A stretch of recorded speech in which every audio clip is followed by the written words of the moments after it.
Whoa. Housekeeping at 12 o'clock. Whoa. You know, I think I had a nightmare like this once. Sampai kat sini, pencinta kucing, mesti hampa pernah dengar beberapa penyakit kucing, antaranya hypertrophic cardiomyopathy dan urtikaria pigmentosa. Namun hari ini kita akan membincangkan satu penyakit yang lain dari yang lain, di mana penyakit kucing ini boleh dijangkiti oleh manusia jikalau terkena cakarannya, iaitu penyakit sporo.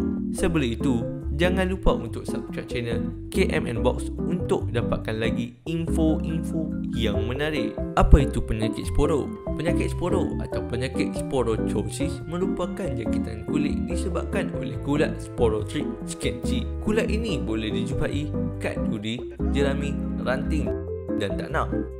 Penyakit sporo ini kerap terjadi pada kalangan kucing dan ia sangat membahaya pada kucing kerana jikalau kucing hampa terkena penyakit sporo ini, ia boleh mengakibatkan kucing hampa mati kerananya. Selain itu, penyakit ini juga boleh dijangkiti pada manusia akibat cakaran kucing yang mengalami sakit sporo ni. Jadi, macam mana nak tahu yang kucing tersebut mengalami penyakit sporo ni? Pada peringkat awal, simptom penyakit ini sangat sama dengan penyakit lain seperti demam, cirit dan tak ada selera makan. Oleh sebab itu, ramai yang keliru dengan simptom penyakit ini. Selain itu, hampa boleh tengok ada tak kesan luka yang terbuka menunjukkan kesan botak, kemerahan dan bernanah. Selain daripada luka, penyakit sporo ini juga mempunyai gejala lain seperti timbulan benjol di bawah kulit atau bengkak. Tanda-tanda ini sukar dilihat kerana terselindung dengan bulu kucing yang hanya disedari setelah benjolannya pecah. Sesetengah kucing akan menunjukkan tanda-tanda seperti demam, hilang selera makan dan badan menjadi busuk. Namun, tanda-tanda tersebut sangatlah umum bagi semua penyakit kucing.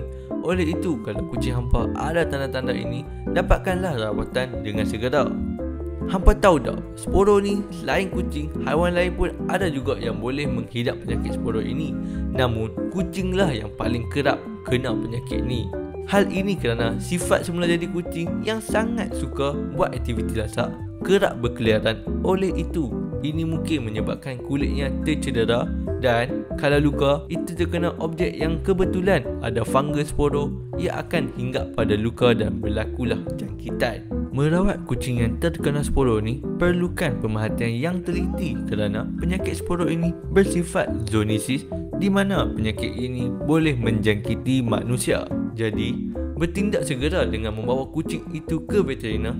Jangan pula hampa memandai-mandai merawat kucing itu dengan sendiri. Cara nak elakkan kucing hampa kena penyakit ini adalah dengan jangan biarkan kucing anda kerap berkeliaran di keluar rumah kerana sporo boleh dijangkiti dari tanah, duri dan kucing jalanan yang membawa penyakit sporo. Selain itu, buatlah check up dengan doktor haiwan secara berkala, terutama sekali kalau kucing anda ada luka yang tak sembuh-sembuh. Jadi, cubalah untuk menjaga kesihatan kucing atau haiwan peliharaan anda.